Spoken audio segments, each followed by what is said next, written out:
¿Qué tal? ¿Cómo les va? Para este segundo encuentro vamos a tratar un poco qué pasa después de la batalla de Caseros con la derrota y la caída del segundo gobierno de Juan Manuel de Rosas, y pretendemos llegar con esto hasta el año 1861, ¿no? En que se produce la batalla de Pavón y la unificación nuevamente de nuestro país. La clase pasada nosotros habíamos estado viendo en esta serie de micros que estamos realizando las amenazas externas que sobre todo tuvo este segundo gobierno de Rosas. Y habíamos dicho que cuando menos se lo podía esperar, las amenazas iban a venir desde adentro. Parecía una situación pacificada, controlada, se habían sofocado, que fueron rasgos importantes de este segundo gobierno de Rosas, dos bloqueos, el bloqueo francés y el bloqueo anglo-francés, pero como yo les decía anteriormente, va a venir una amenaza desde el interior y tiene que ver más precisamente desde el litoral, ¿no? Y para esto tenemos que remitirnos a la provincia de Entre Ríos, que era liderada o gobernada, mejor dicho, desde el año 1841, por Justo José de Urquiza, un poderoso terrateniente ligado a la zona de Arroyo de la China, hoy como nosotros lo conocemos con su nombre actual, Concepción del Uruguay, y que comienza a hacer oposición, si bien anteriormente fue uno de los aliados al gobierno de Buenos Aires, a cuanto a ciertas políticas que venían desde Buenos Aires. Más que nada tenía que ver con esta bendita ley de aduana y la serie de impuestos que se cobraban a todos los productos que venían aguas abajo hacia el puerto de Buenos Aires. Tenemos que recordar que, como yo les decía, Urquiza, otro poderoso terrateniente, basaba prácticamente gran parte de lo que era su economía en la producción ganadera y más que nada en la exportación de cebo y astas, ¿no? Que lógico, debían ingresar igualmente por la aduana de Buenos Aires, pagar su correspondiente impuesto para posteriormente poder ser exportadas, ¿no? A los mercados europeos, que eran los mayores consumidores, y ciertos mercados esclavistas que aún perduraban, ¿no? ¿Cuál era la idea que empieza a gestarse desde el litoral? Principalmente la idea de la liberación económica, de la libre navegación de los ríos y terminar con un único puerto y aduana, que era el de Buenos Aires. Por otro lado, Rosas no daba miras de intentar un proceso de reorganización o de organización nacional, mejor dicho, basado en la sanción de una constitución nacional. Por tal motivo, desde el litoral comenzaron a hacerse ciertos sondeos en distintas provincias, reuniones encabezadas por Urquiza, con el objetivo de derrocar al gobierno de Juan Manuel de Rosas. He aquí que el 1 de mayo del año 1851 se va a producir lo que se conoció con el nombre del pronunciamiento de Urquiza, ¿no? En esto colaboraron algunas provincias, sobre todo Corrientes, enemistada desde hacía muchos años con la política económica de Buenos Aires, y también el Brasil. Da que pensar que ¿por qué el Brasil? Nosotros recordamos que después de la guerra con el Brasil y los tratados firmados, Brasil negó todo derecho sobre lo que era la banda oriental, pero siempre hubo presencia militar de la flota brasileña en el Río de la Plata, con el objetivo de tener siempre un cierto interés en lo que era una desembocadura hacia el sur de su nación y una importante fuente comercial que establecía, como decíamos, el Río de la Plata. He aquí que los brasileños van a prestar sus servicios a Urquiza y van a ser los encargados de trasladar las tropas que tenía Urquiza hacia la provincia de Santa Fe. O sea que uno de los primeros pasos que tiene que ver con este pronunciamiento e invasión a Buenos Aires de las tropas de Urquiza es la toma de Santa Fe. Caído Santa Fe, las tropas de Urquiza avanzaron hacia Buenos Aires. Y acá se va a producir, el 3 de febrero de 1852, el recordado combate que nosotros mencionamos, que fue la batalla de Caseros. Para que ustedes se ubiquen, donde se produjo este enfrentamiento, donde Rosas después decide retirarse de la batalla y darle a Urquiza la posibilidad de ser el triunfador, es hoy los campos que ocupa el Colegio Militar de la Nación. En ese mismo periodo de tiempo, Rosas, al ser derrotado por Urquiza, decide exiliarse hacia Inglaterra. Precisamente se va a ubicar en la localidad inglesa de Southampton, y el dato notable de todo esto es que cómo hace Rosas, ¿no? Como para mantenerse en Inglaterra. El mismo Urquiza va a ser quien, girando fondos, va a mantener a Rosas en este lugar. Bueno, Rosas va a fallecer en el año 1877 y como tantos de los datos que tenemos en la historia argentina y las divisiones que se han producido a raíz de sus personajes, nosotros vimos que, ustedes bien lo sabrán, que dentro de la historiografía hay quienes apoyan lo que es la política económica y la figura de don Juan Manuel de Rosas, y opositores acérrimos dentro de los historiadores, ¿no? Por eso que recién, durante lo que fue la presidencia de Menem, se pudieron repatriar los restos de Rosas, que hoy descansan en lo que es el cementerio de la Recoleta, en la tumba de los Ezcurra. Si ustedes alguna vez visitan este cementerio, verán que es fácil ver cuál es el féretro que contiene los restos de Juan Manuel de Rosas, porque está precisamente envuelto en una bandera argentina, ¿no? Ya que hablamos de rivalidad y salió el tema del cementerio de la Recoleta, también es notorio cuando uno ingresa a ver a los federales sepultados generalmente hacia el sector izquierdo del cementerio, y a los unitarios puestos del lado derecho, como así también en el centro los integrantes de la primera Junta de Gobierno, o sea que estas diferencias se siguen plasmando aún en dicho cementerio. Una vez que Urquiza derrota a Rosas, se traslada y se instala en Buenos Aires. Precisamente se instala en la residencia que Juan Manuel de Rosas tenía en Palermo, que también tiene una mención histórica este lugar, ¿no? Durante la presidencia de Sarmiento, cita entre el año 1868 a 1874, es donde por primera vez va a funcionar el Colegio Militar de la Nación. Hoy, lamentablemente, esta propiedad ha sido destruida, y solamente en lo que sería Córdoba y Libertador, más o menos aproximadamente en la zona, dentro de este lugar parquizado, encontramos algunos ladrillos que hacen referencia a lo que fue en su momento la mansión de don Juan Manuel de Rosas. En el aspecto político, Urquiza tenía una patriada bastante difícil, ¿no? Que era tratar de incorporar al resto de las provincias con un único objetivo. Esto era convocar aliados y tratar de organizar el país bajo una constitución y ver qué actitud tomaba Buenos Aires con respecto a Urquiza.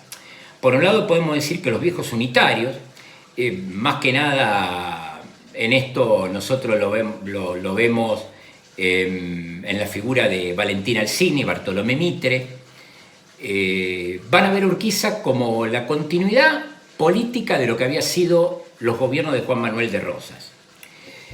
Una vez, como les decía, establecido Urquiza en Buenos Aires, va a convocar a un acuerdo que se va a llevar adelante en mayo de 1852, que, como ustedes recordarán, es el Acuerdo de San Nicolás. No estuvo presente Buenos Aires, lógicamente, en la firma de dicho acuerdo, y se le va a dar a Urquiza el manejo de las relaciones exteriores del país. Conjuntamente con lo que es la firma de este tratado, en Buenos Aires se produce una revolución, que es la revolución del 11 de septiembre de 1852, precisamente dirigida por estos personajes que yo les mencioné, que eran Valentín Alsina y Bartolomé Mitre, que de ahí en más Mitre va a tener en su mano la dirección de los ejércitos porteños, y se va a aceptar lo que fue la revolución del 11 de septiembre de 1852, mediante el cual Alsina va a ser nombrado gobernador y ya Urquiza no va a volver a Buenos Aires. Volviendo a lo que es el acuerdo de San Nicolás, a Urquiza no solamente se le dio el manejo de las relaciones exteriores, ¿no? Buenos Aires rechaza radicalmente, obviamente por eso se produce la revolución, este acuerdo, sino que la facultad de poder nombrar a un Congreso Constituyente que se va a reunir en la provincia de Santa Fe, ¿no es cierto? Con respecto a la Constitución, para lo que sería noviembre de 1852, ya se encontraba realizado el proyecto constitucional.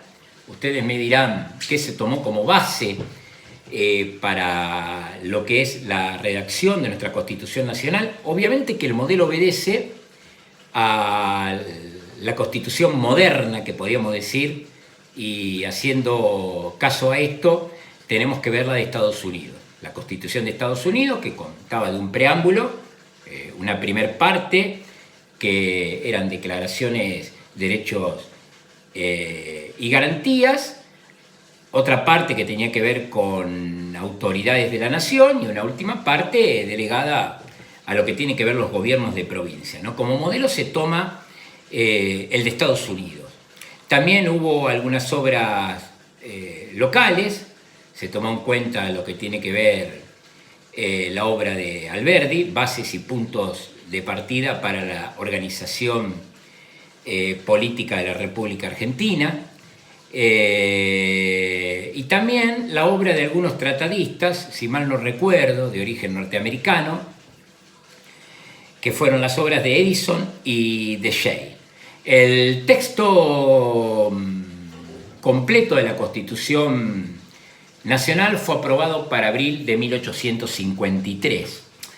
Les vuelvo a recordar que Buenos Aires no estuvo presente en lo que fue la redacción y aprobación de este texto.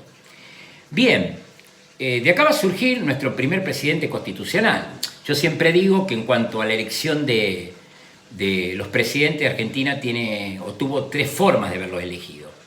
El primero, ante un conflicto bélico por la cefalía del poder ejecutivo, que fue durante la Guerra del Brasil, el primer presidente constitucional, que es el que estamos viendo en este momento, que surge a raíz de una convención constituyente en Santa Fe, que fue Justo José de Urquiza, y el primer presidente realmente electo por voluntad popular fue Hipólito Yrigoyen, a raíz de la ley Sáenz Peña de 1912, que comenzó su primer periodo de gobierno para lo que fue 1916-1922.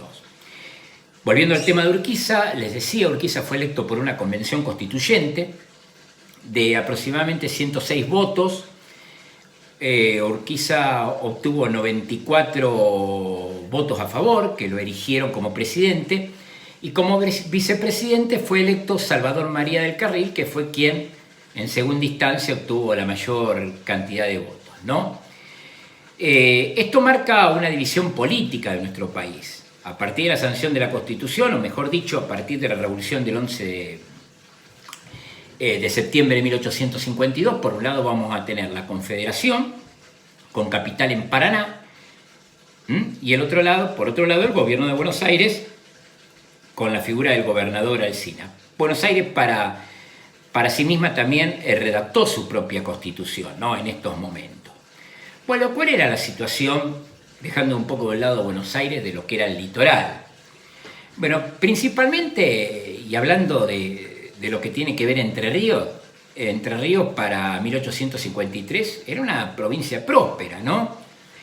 Basada principalmente su economía y dirección en manos de Justo José de Urquiza. La producción ganadera era la más importante, también existía producción agrícola en cuanto a la economía, y la exportación, como habíamos dicho, de cebo, cueros y astas eran importantes, pero se veían vedadas o se veían perjudicadas, mejor dicho, por los impuestos que debían pagar en la aduana de Buenos Aires.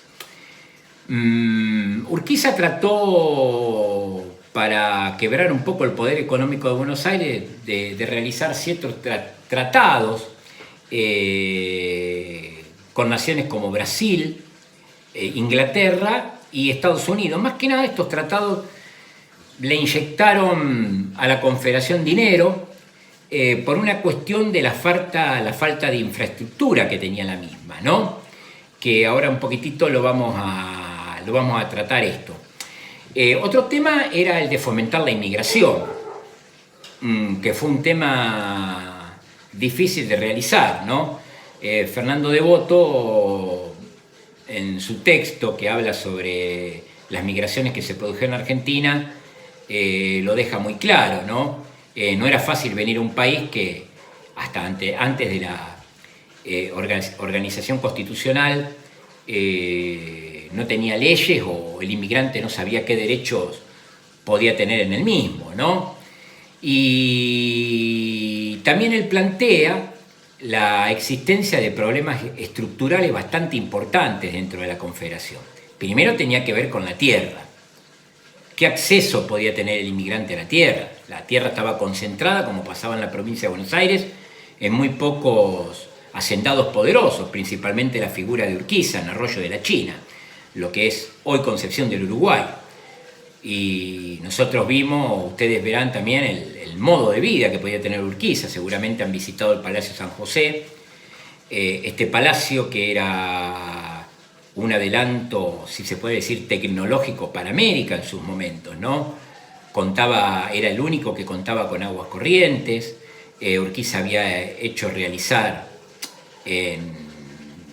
cercano a lo que es la edificación del palacio un arroyo un lago en el cual él poseía un vapor y navegaba dentro de este lago. Y bien, todo lo que tiene que ver la monumental importancia que tenía esta propiedad en la zona en cuanto al aspecto económico, ¿no? Otro tema era el del capital. Primero, traer capitales para desarrollar la economía, y segundo, la moneda que circulaba para estos momentos en el litoral no tenía el peso y la importancia que tenía la moneda de Buenos Aires. O sea que esto acá es lo que ustedes van a empezar a ver con Oxlack, que tiene que ver con la formación del Estado Nacional, ¿no? Nosotros para este primer momento, post-constitución, hasta vemos que todavía en el país siguen circulando distintos tipos de moneda. Hay una moneda en Buenos Aires y distintos tipos de monedas en lo que tiene que ver el interior o la Confederación, como lo podemos llamar. Una de las cosas que intentó Urquiza como para paliar esta crisis que tenía estructural dentro de su provincia fue en 1857 la sanción de la Ley de Derechos Diferenciales. Bien, ¿qué trataba esta ley principalmente? De librar de todo tipo de impuestos a cualquier producto importado que ingresara por los puertos de la Confederación. Una ley que no fue suficiente porque sobre todo el comercio inglés y el consumo seguía estando radicado en Buenos Aires, ¿no? Y lo que consumía Buenos Aires era un volumen mucho mayor que lo que podía consumir el interior de la Confederación. Ante todo, ¿cómo respondió Alsina a todo esto? Enterado Alsina de la sanción de esta ley, su respuesta fue rotunda: no pasarán por las aguas de Buenos Aires, lo que era una marcada declaración de enemistad hacia la política económica que venía desarrollando Urquiza. A partir de aquí, lo que se va a plantear Urquiza es tratar de la forma que fuese posible de incorporar a Buenos Aires al resto del país. Obviamente que por la parte política y menos por la económica se logró. He aquí entonces que va a venir la idea de incorporarla por la fuerza, o sea, por la parte militar. Hay dos enfrentamientos muy importantes que tienen que ver con esta situación. Los ejércitos de Buenos Aires, a las órdenes de Bartolomé Mitre, se van a enfrentar en octubre de 1859 a las tropas de Urquiza en la batalla de Cepeda, que va a ser un triunfo para la Confederación. Al no haber margen de negociación después de este enfrentamiento, Buenos Aires y la Confederación van a firmar un pacto. Esto se va a dar en noviembre de 1859, que es el Pacto de San José de Flores, mediante el cual Buenos Aires se le daba la iniciativa a Buenos Aires, estudiaría la incorporación al resto del país, se le daba esta posibilidad, inclusive la de analizar y poder discutir algún punto de la Constitución. También Buenos Aires se comprometía a desembolsar dinero hacia la Confederación y más precisamente hacia algunas puntuales provincias, y, o sea, el hecho de subsidiarlas. Y como Buenos Aires iba postergando todos estos puntos que se habían hablado en este pacto, se va a producir un nuevo enfrentamiento militar. Esta vez va a ser en septiembre de 1861, que fue la batalla de Pavón. Para esto tenemos que recordar que dentro de la Confederación Urquiza había terminado su mandato presidencial, igualmente seguía frente a lo que eran los ejércitos de la Confederación, y se encontraba en la presidencia de la Confederación Santiago Derqui. Santiago Derqui había sido electo en 1859, solamente duró hasta 1861, porque con la derrota de Pavón va a caer la presidencia de la Confederación, y vamos a ver posteriormente de la unificación del país cómo va a seguir todo esto, ¿no? Y había sido electo como vicepresidente en la Confederación Esteban Pedernera.